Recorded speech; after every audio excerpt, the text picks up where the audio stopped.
Hello, welcome to another episode on this channel. And today I want to address some specific individuals. And as usual, what I want to share possess the capacity to prevent a lot of issues, and that's largely what this channel is designed for, right? Okay, so specifically today I want to talk about or talk to people who get gifts of properties, a gift of a property, or people who give the gift and really want to give the gift. Two set of people who receive the gift and people who give the gift and really want to give the gift. My name is Raymond Ijeomah, and I'm a real estate entrepreneur as well as a property lawyer here in Nigeria. Okay, so let's go right in. Getting a gift is an amazing thing. Everyone desires to have a gift. Giving a gift is a love language, as from the romantic end, right? It is a love language. And imagine that someone doesn't, in fact, if you give me a gift of a book, come on, you are blowing my mind. So imagine that somebody is not just giving you a book, but giving you a gift of a land, a property that would be worth millions of naira today, and even continually appreciate, such that you are just there and the money, the land is appreciating, and the value of the money that would come, or the money that will come at the end of the day, is just amazing. So that's just an amazing thing. It's not exactly common, but it happens. And because it happens, certain issues are bound in the process. And also, for those who give the gift, it's one thing to want to give it and just give it for giving its sake, and it's another thing to really want to give it. People who get gifts of land a lot are churches or religious organizations. They get it a lot. And if you want to avoid issues and indeed keep that gift so that it really becomes yours, then you really have to watch this video to the end. And let's go. Okay, so generally, I could just pick a book and give it to you, and then it is yours, right? However, in real estate, in lands or property transactions, there's a little addition to certain things that you should do. And yes, in customary law,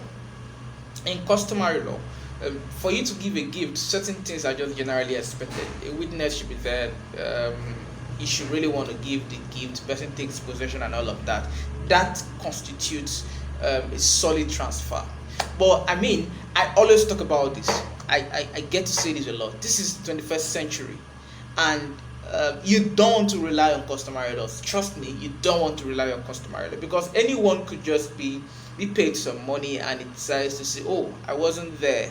I actually don't know what you're talking about," right? So you do not really just want to rely on customary law. And in fact, okay, let's not go there in this video. Okay, so what I'm trying to say is, this is 21st century, and if you want to really do certain things, then you should have some documentary proof of it. And this is also to those who like to do gentleman businesses, and then you just shake hands, business is settled, right? You should have some documentary proof of what you're talking about, right? Okay, yeah, fine. These days where electronic evidence has been introduced into our laws, WhatsApp chats could help as means of evidence, haven't fulfilled the conditions provided in the Evidence Act, right? But the point is, if you really want to properly receive a gift, then there's a great need for a documentation. Now, part of the reasons you want to do that is because peradventure the person who gave you the gift kicks the bucket tomorrow, and one of his sons or somebody decides to become claim ownership of that land adversely. What do?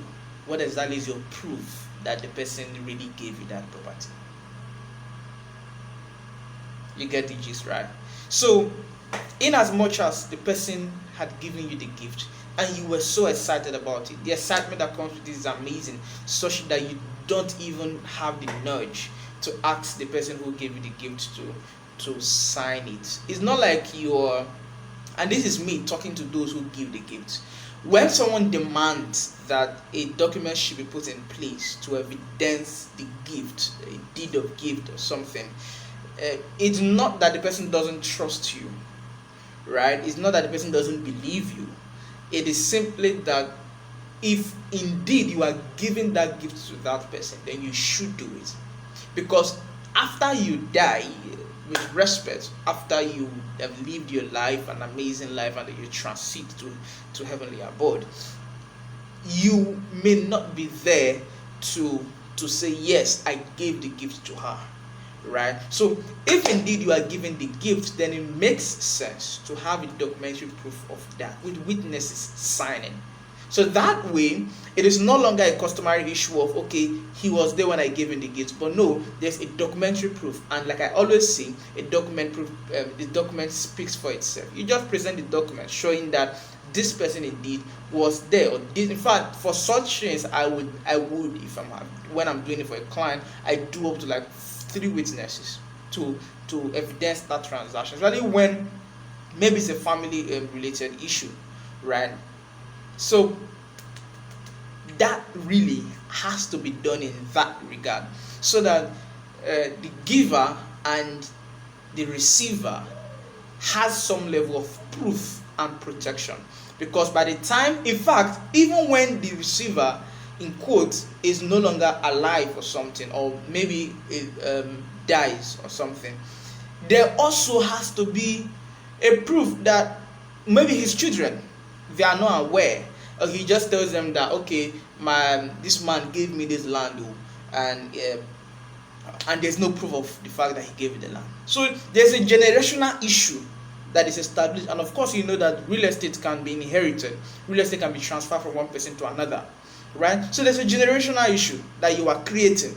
Why not just take your time and prepare a deed of gift to establish this? Because if I'm a lawyer that is representing a client who wants to buy a property from someone who is claiming that it was given to him as a gift, I would want a documentary proof of that transaction or that gift, so that it will properly now flow to my client. Because my client will be buying an issue if there's no documentary proof from the giver of the gift to the receiver, and then selling to my client. So you see how it makes sense, and it is important that the right things should be done at that particular point in time. Because if indeed you are giving the gift, it's a church, whatever, like I said, churches get to receive gifts a lot in this regard. So if it's a church, if it's any religious organization, or any individual or entity generally, if you really want to give the gift, then do well to